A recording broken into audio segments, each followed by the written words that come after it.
Hello again, Jamaica, and greetings to the world as well.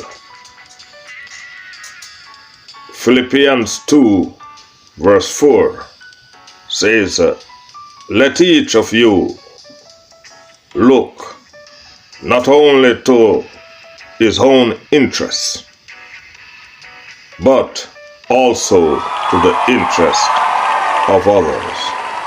With those words, greetings to Jamaica, the diaspora, and the world, in the powerful name of Almighty God.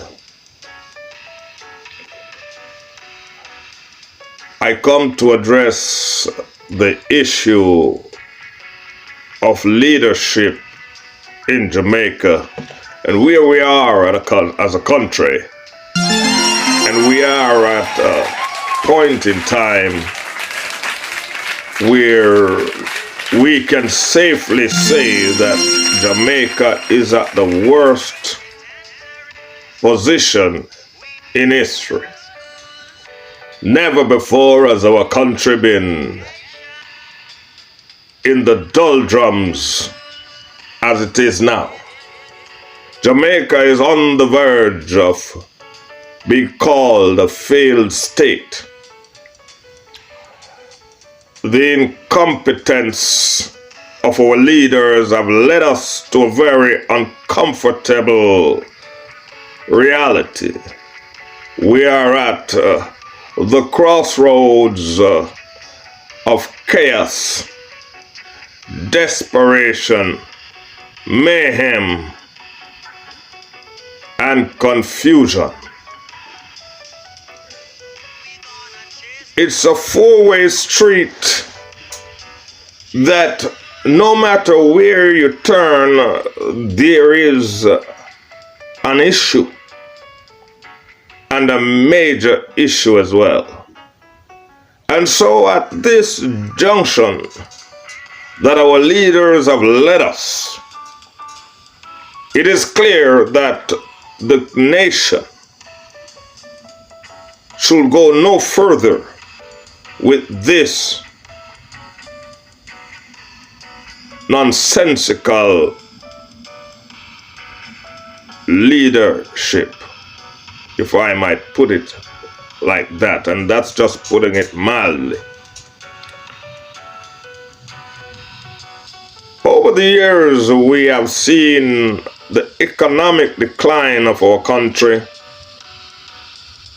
We have seen the increase in foreign debts. We have witnessed the slaughter of thousands of our citizens, the underdevelopment of most of our rural areas, and the list goes on and on. And yet, the madness of those that lead us, trying to tell the people of Jamaica that your country is doing well. Jamaica, we must want better than this. Your politicians have sided with the enemies of your state, who are the criminals of the state, that are slaughtering the citizens at will. Some of the policemen have joined the enemies of the state and are acting as hitmen for even gunmen.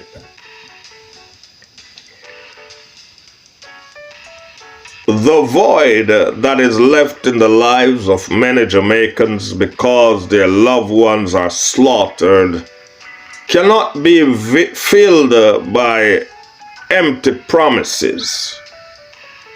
The voids that are left in the lives of the mothers who carried their children in their wombs for 9 months, raise their children on their own only to see them slaughtered in the streets of Jamaica.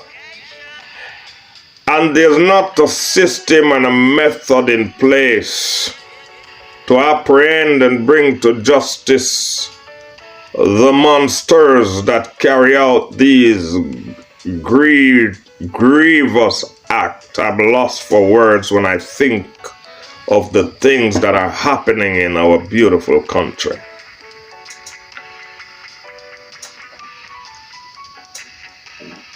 The army and the police force must be used properly, must be properly utilized. They must be properly equipped. And in some areas, they have to be retrained in order to stem the flow of crime. The laziness of the government, the self-interest of the government. The politicians borrow the money from abroad and then send the money back abroad to be put in banks overseas. So why would you borrow money from abroad to send it back abroad? You borrow money from abroad to buy everything from abroad. So technically, the money just come to the country to go back out of the country. But crime is rampant. There's no serious plan to eliminate those that continue to reap havoc on our society.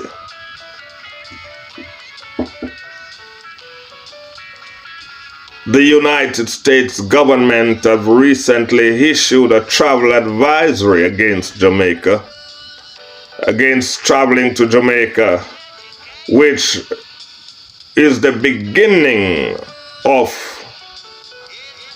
the damage that will be done to the tourism sector, since the tourism sector is the last bastion of our economy. It's the last industry that Jamaica can safely say they have going. Everything else has been depleted. And so, to the people in the diaspora, I am calling on you, the Jamaicans around the world, to answer the rallying call to patriotism and to support a new movement, to go into Jamaica and get on the ballots and run for public office, so we can change the course of history and redeem and regain our country. My dear Jamaicans, don't be surprised if you see your politicians begin to run away from it all because they can't manage it. They don't have the depth of character, the determination, and the will to do the heavy lifting to solve the nation's problem. They are selfish, they are greedy, and they are heartless. The nation mourns the gruesome death of many of our children, grown men and women in the Jamaican society are slaughtering children for as little as a cell phone. The desperation that the nation has come to. We did not get here by ourselves. We were led here by our leaders. The Jamaicans that are living in Jamaica, it is time that you look around and see, do you want a Jamaica like this one to continue? Do you want your children to live and grow in this present Jamaica? I hope not. But you have been led to believe that handouts is enough. But I want to say the 1,000 and 10,000 and 5,000 Jamaican dollars that they give you from time to time to vote for them, can't even buy a proper Sunday dinner. Chase them away with that because you want a Jamaica for your children and grandchildren. So stop selling the future for a bellyful. And when you take that, you prevent them from doing their jobs because they claim they have already given you money. They are already bought your votes. It is time we get to first world status and only an uncorrupt leadership. People who are prepared to lead a nation, not to lead a gang. And we have gangsters in parliament. And you can't lead a nation like you lead a gang. The nation have diversity in it. The different personalities that combine to make a nation has got to be managed properly. The resources of a country, the human resources must be invested in. We have to preserve our people instead of bury our people.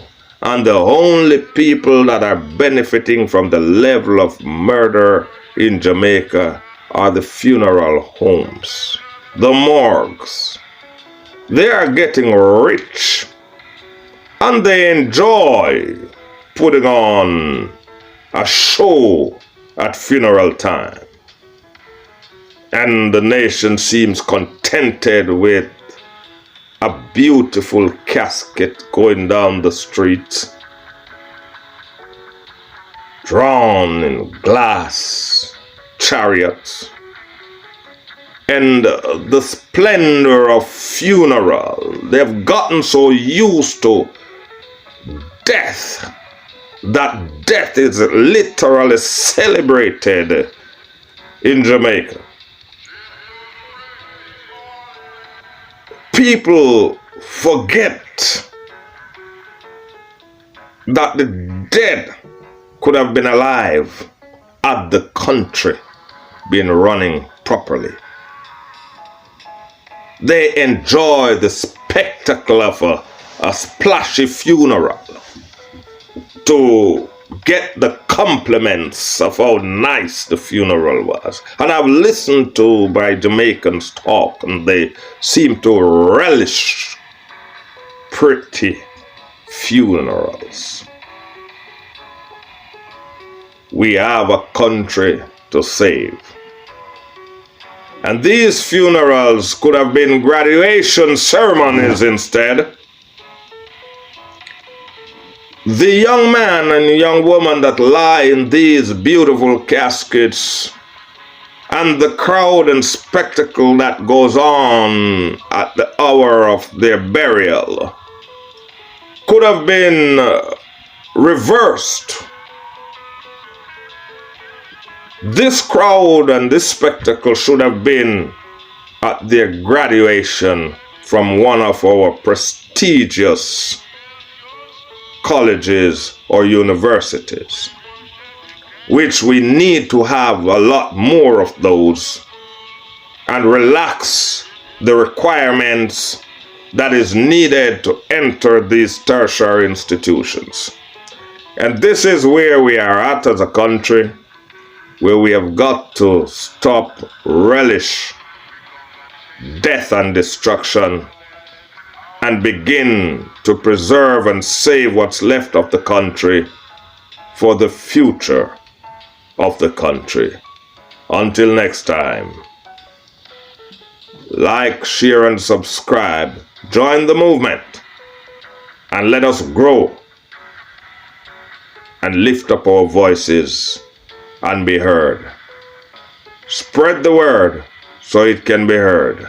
Until next time, God bless you.